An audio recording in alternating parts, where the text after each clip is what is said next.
berkesinambungan bagi teman-teman yang segera ingin bekerja di bidang akuntansi dari SMA Kanisius, ditambah dengan apa yang ilmu yang di-upgrade dari Mas Natal di bidang dunia kerjanya, itu bisa langsung kerja. Nah setelah itu bisa juga nanti mengupgrade di sarjananya. Jadi ada kesinambungan pendidikan itu Mas. Oke. Kemudian saya ingin beralih ke Pak Bima. Jadi kemarin persiapan dari siswa-siswinya yang mengikuti lomba itu memang sudah persiapan khusus atau bagaimana? Ya, jadi dari sisi persiapan kami sebagai guru juga ada persiapan khusus yang disupport oleh Pak Nathan. Jadi kami ada khusus Ibu Nina, dan ini juga memberikan wawasan dan juga kedalaman materi sehingga bisa untuk memprediksi tidak ada lomba ini. Dan juga terima kasih pada Pak Nathan dan Mas Ginanda bahwa saat ini memang diperlukan suatu gerakan untuk mencintai akuntansi, karena akuntansi itu adalah bahasa bisnis. Jadi ada dengar bahwa akuntansi adalah bahasa bisnis, sehingga betul apa yang dikerjakan, apa yang dilakukan oleh Pak Ginanda yaitu membuat kompetisi dengan tajuk akunting fun kompetisi. Jadi akunting fun kompetisi bahwa kompetisi yang menggembirakan, kompetisi yang menyemangati bahwa jurusan akuntansi itu adalah akan diperlukan di dalam dunia bisnis dan juga akan mengembangkan. Maka kerjasama yang tadi menjadi arah SMK Kanisius dan saat ini memang berbenah dan mau berubah dengan di-upgrade dari Pak Nathan, dari Nathan Tax Konsulte, dan juga ada sinergi kesinambungan. Jadi setelah SMK mau kemana, jadi sudah ada relasional dalam arti positif untuk pengembangan dengan SDI Surakarta. Ini konteksnya. Oke. Baik. Teman-teman media, nanti kita memang open pertanyaan juga ya. Jadi buat rekan-rekan yang memang ingin ditanyakan langsung tentang masalah, nanti langsung aja ditanyakan. Kembali ke Pak sebelum nanti kita buka sesi tanya dengan rekan media. Sebenarnya dari yang ikut serta acara seperti itu apa yang diharapkan untuk khususnya untuk SMK sendiri selalu Bapak sebagai tenaga didiknya, harapannya apa sih? Tujuannya apa? Jangan dari mana? Oke, tujuan akhirnya sebetulnya bukan hanya memenangkan lomba itu hanya kita bicara tentang piala, hadiah dan ini, tapi buat next setelah lombanya. Kita ketahui bahwa di pembangunan negara itu 80-90% belanja negara itu APBN-nya adalah dari pajak.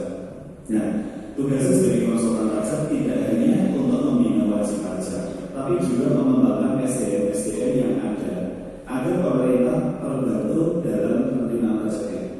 Dengan lomba akuntansi yang memiliki pengetahuan akuntansi yang baik, pastinya nanti mereka akan masuk ke perusahaan-perusahaan. Dan ketika nanti mereka masuk ke perusahaan-perusahaan, mereka akan ikut memberikan arahan kepada para pengusaha bagaimana administrasi pajaknya seharusnya dilakukan. Kenapa? Karena saat ini sebetulnya banyak pengusaha yang bukan tidak mau membayar pajak, tetapi karena pengetahuan pajaknya mungkin belum terlalu maksimal. Dan ini bisa diantisipasi dengan lulusan-lulusan SMK Kanisius yang handal dan sudah dipersiapkan sejak dini, dan khususnya program-program yang dapat dalam 6 bulan itu. Dan pastinya seterusnya sampai istilahnya saya dan Mas Ginanda atau siapapun yang mensupport tidak bisa mensupport dalam arti memang tidak bisa, tetapi menurut saya SDM ini adalah terpenting di dalam proses bisnis, karena proses bisnis ketika memiliki SDM yang baik, khususnya di bidang akuntansi, kewajiban kepada pemerintah adalah pajak. Pastinya perusahaan-perusahaan ini dan perusahaan-perusahaan ini akan merasa terbantu, karena selama ini pajak masih sediaga beban. Kalau saya bilang adalah pajak itu adalah kewajiban, bukan beban.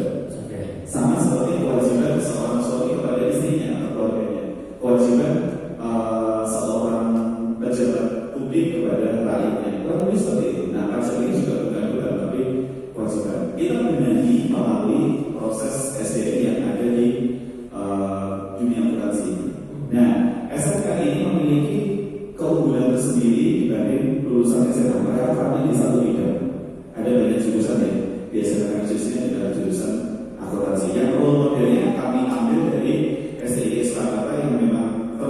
PPS yang termasuk paling hebat dan paling terbaik di Kota Solo. Seperti itu ya. Betul. Dan terbukti biasanya paling tinggi dosen yang lain ya. Pak ini boleh nanti Pak kembali saya ingin harapan-harapan dari Pak Istri selalu kepala sekolah dari SMK Kanisius apa nih yang boleh disampaikan juga oleh rekan-rekan media yang ada di sini. Mohon. Jadi harapannya adalah tetap menumbuhkan kegembiraan, menumbuhkan semangat bagi peserta didik kami bahwa akuntansi ini adalah sesuatu yang diperlukan dalam dunia kerja, dalam industri, bisnis. Kemudian yang kedua, bahwa harapan itu sudah bisa dijalani dengan adanya kerjasama, terutama di dalam hal pemagangan. Jadi pada saat praktek kerja lapangan itu kami menempatkan pada dunia kerja atau dunia industri yang relevan atau yang memberikan kompetensi yang sesuai dengan bidang akuntansi. Kemudian harapan yang ketiga, alumninya itu sungguh bisa mengembangkan diri, karena kesempatan mengembangkan diri dalam arti selain bekerja juga melanjutkan. Kalau kita dengar dari Pak Kinanja bahwa FTIS itu ada beberapa kelas malam, nanti kuliah malam, kemudian atau weekend. Jadi kesempatan yang sungguh berharga bahwa lulus SMK bisa bekerja, tetapi bisa juga mengembangkan pendidikan. Itu yang kami harapkan. Oke, terima kasih Pak Didi. Ke Pak Ginanjar, saya ingin bertanya lagi Pak terkait dengan kerjasama yang sudah terjalin selama ini sehingga lupa seperti ini kan harapannya harus berlanjut nih. Gitu. Kalau harapan dari mewakili dari STI Surakarta sendiri. Ya, harapannya semakin banyak teman-teman yang saat ini masih sekolah ya di SMK, terutama untuk yang akuntansi itu semakin banyak yang bisa belajar akuntansi. Tadi pernah dikatakan Mas Nathan tadi kebutuhan untuk dunia pajak ya, untuk apa profesi perpajakan itu sekarang berapa sih perusahaan yang ada di Solo? Terus berapa UKM yang ada di Solo? Itu luar biasa banyak. Dan itu sering sekali ketika kita diminta, saya sudah heran sama Mas rekan-rekan mahasiswa ini. Begitu ada loker dari perusahaan untuk kerja sebagai akuntan, itu sedikit yang berminat. Jadi banyak yang ternyata malah dari SMK yang sudah bisa untuk kerja.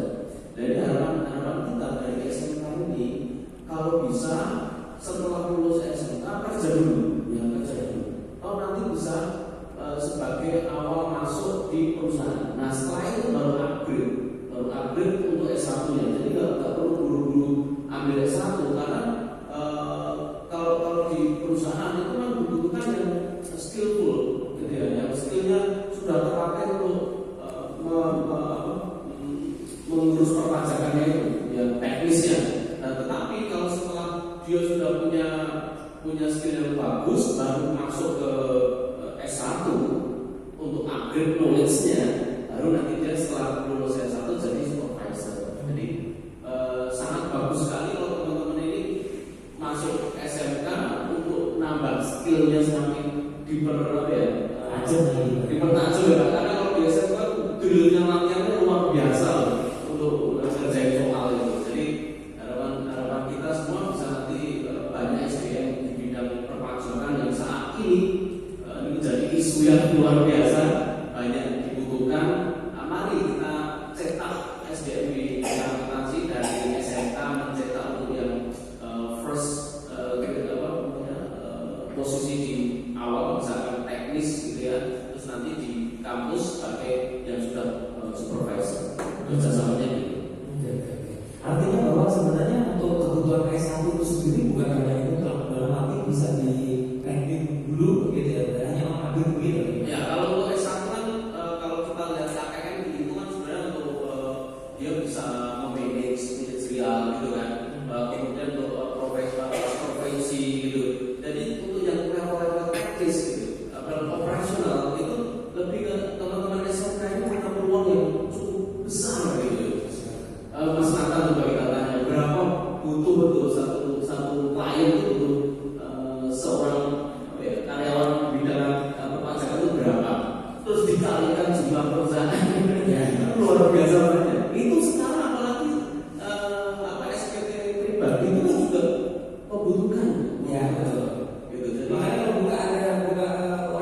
menjalankan senjata, kita input promnya itu beda, saya beda dengan yang lain, hasilnya kan beda. Jadi bagaimana teman-teman di SMK, di kampus itu bisa mempertajam intuisi akuntansinya, nanti menggunakan aplikasi apapun lebih mantap. Karena basicnya itu udah kedua. Betul. Oke. Baik, teman-teman ada yang mau ditanyakan silakan. Oke, baik, Mbak, ada yang mau nanya? Mungkin Yayasan Sahabat Yesus Kata ini menanyakan ke saya sebetulnya proses lulusan akuntansi apapun jenjangnya S1, S2, S3 maupun SMK itu seperti apa dan bagaimana? Saya lalu saat itu menjawab kebutuhan ini sangat amat tinggi sekali. Sebetulnya kenapa target penerimaan pajak kadang-kadang nyampe, kadang-kadang enggak, yang tahun 2012 sih nyampe ya, memang di atas 100%. Kalau saya sebagai praktisi melihatnya beberapa perusahaan dalam hal ini adalah usahanya sangat tergantung dengan kemampuan dari para konsultan pajak yang ada. Pada satu sisi konsultan pajak sangat terbatas juga. Di Solo mungkin nggak lebih dari 60 orang yang memiliki izin praktek sebagai konsultan pajak. Lalu saya melihatnya adalah yang harus dibenahi adalah SDM yang ada di perusahaan. Nah, SMK ini khususnya SMK Kanisius memiliki positioning sebagai pensuplai tenaga teknisi akuntansi, tenaga teknisi pajaknya. Karena untuk di level perhitungan pajak dan sebatas untuk merencanakan pajak yang tidak terlalu rumit, di level SMK ini sudah sangat bisa. Kenapa saya bilang bisa? Karena ketika saya berpengalaman sebagai dosen, mengambil banyak mata kuliah. Sebetulnya mata kuliah inti ini sudah ada di SMK. Jadi ketika anak SMK kuliah itu kalau saya bilang mereka hanya refresh, tapi sudah ada semua berbeda dengan yang lulusan SMK. Mereka akan belajar benar-benar mata kuliah yang lain dan itu mungkin belum didapatkan di SMA. Yang terakhir, kami menghadirkan di sini banyak praktisi ke SMK.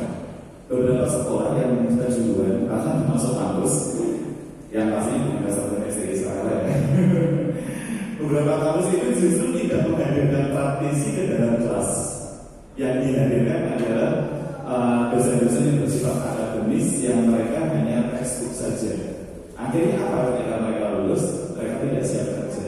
Saya tidak bilang semua kampus seperti itu, saya tidak bilang seperti itu. Tapi SMK ini sebagai solusi bagaimana perusahaan ini bisa menghitung pajaknya dengan tepat tanpa melanggar aturan yang sudah diajarkan di SMK, plus ada positif harus aktif, makanya kerja sama SMK Kanisius ini salah satunya adalah dengan SDI Surakarta. Karena setelah mereka diterima kerja ini mereka bisa kuliah di kelas oleh karena rata-rata jam kerja sekitar sampai jam 4 atau jam 5. Nah, mulai kuliah di SDI Surakarta itu sekitar jam 6 ya, sekitar 7 malam ini. Jadi programnya selama SMK Kanisius adalah kerja sambil kuliah. Berat, tapi hebatnya anak SMK Kanisius yang baru saja lulus, mereka semua sebagai besar sudah terserap di dunia kerja. Bahkan dari program pembelajaran kami di 6 bulan terakhir ada 3 praktisi yang hadir selain saya dan konsultan pajak. Dr. Dewi Satantina, ini adalah seorang akuntan yang juga dosen FE Unisi. Yang ketiga adalah akuntan publik bernama Pak Ganung Abi. Terima kasih. Artinya pengusaha ini saya selalu hampir sebagian besar itu ingin membayar pajak yang memberi solusi kepada negara. Saya belum pernah ketemu pengusaha yang dia ingin menghindari pajak. Yang mereka bingung adalah cara menghitungnya, belum lagi peraturannya yang berubah-ubah. Bukan berubah-ubah ya, karena bertambah. Misalnya contoh nih, Mei kemarin itu ada satu peraturan khusus untuk toko emas yang baru berlaku di bulan lalu. Saya yakini sekitar beberapa bulan ke depan toko emas ini akan pusing masalah pajak karena didatangi surat cinta dari pajak. Karena ada peraturan khusus PPN sama BPH untuk toko emas atau emas perhiasan. Nah, pajak itu dinamis karena 1 bulan yang berbeda bisa berubah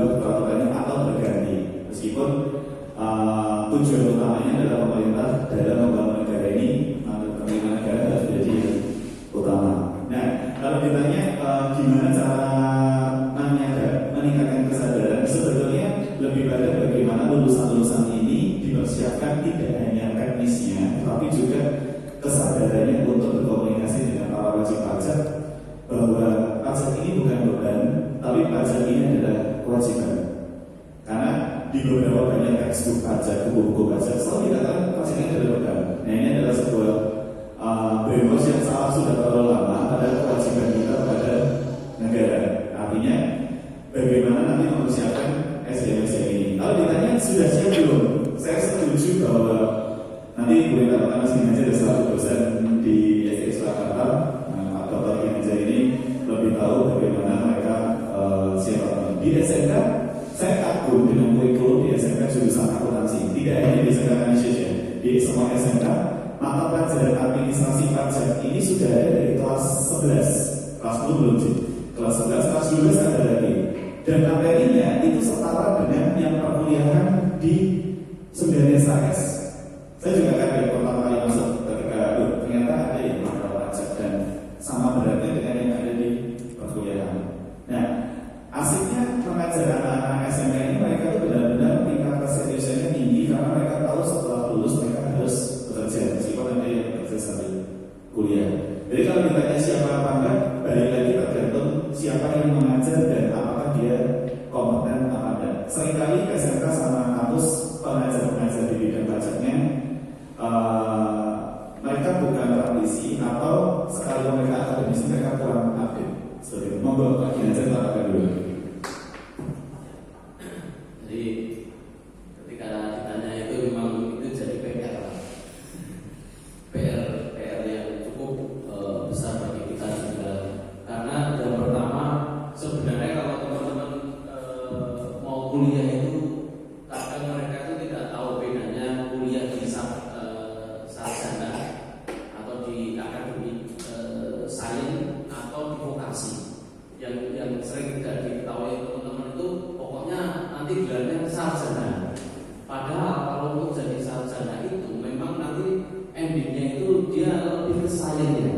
Jadi setelah S1, S2 sampai S3 itu lebih ke sains, jadi pengembangan sains dan memang outputnya sebagai saintis. Nah, tapi sebenarnya yang lebih teknis itu di vokasi. Jadi mulai dari SMK, kemudian nanti D3, D4 yang setara S1, terus nanti kalau ada S2 ada S2 terapan, S2 terapan dan S3 pun sekarang sudah ada S3 terapan. Jadi S3 yang bukan akademik, bukan sains gitu ya. Nah, ini yang jadi masalah di teman-teman itu, wah, D3 mau pengennya S1. Jadi di SDM Surakarta pun D3 kita tutup, karena peminatnya itu beda satu semester ya, karena di 3 itu harus lulus 3 tahun dan S1 itu 3,5 tahun, jadi beda 1 tahun. Jadi pasar dari market itu pengennya ya sudah sarjana. Nah, tapi ini perlu di sosialisasi Mas Nathan ya. Kalau untuk level teknis itu dari SMK kemudian nanti vokasi. Misalkan D3 atau D4 itu malah justru lebih siap Pak untuk teknis ya, untuk perhitungan pajak dan sebagainya. Kata Mas Nathan itu sudah cukup. Kalau untuk di sarjana sebenarnya itu levelnya sains dan mengembangkan keilmuannya, mengembangkan teori-teorinya, ada kontribusi pada teori akuntansinya, teori manajemen dan sebagainya. Nah, itu yang terkadang dunia kerja itu kadang juga salah. Mereka nyarinya minimal S1 gitu kan. Padahal kalau minimal S1 teman-teman SMK yang sebenarnya kredibel, mampu ya Pak ya, jadi terhalang ya.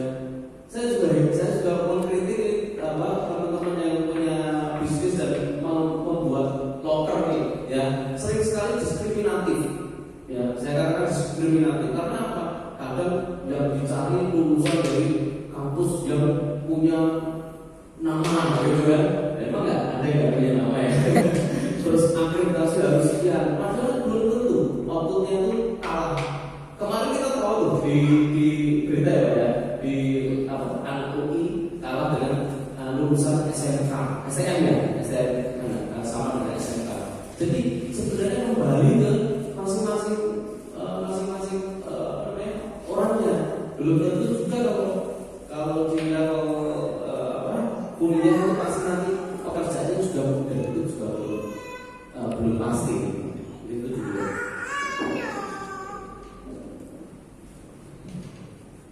Dan saya mengatakan di SMK kesiapan untuk melakukan pekerjaan sesuai dengan kompetensi maupun jurusan baik akuntansi maupun perpajakan itu diawali atau didasari bahwa anak SMK itu diberi istilahnya adalah dasar kejuruan.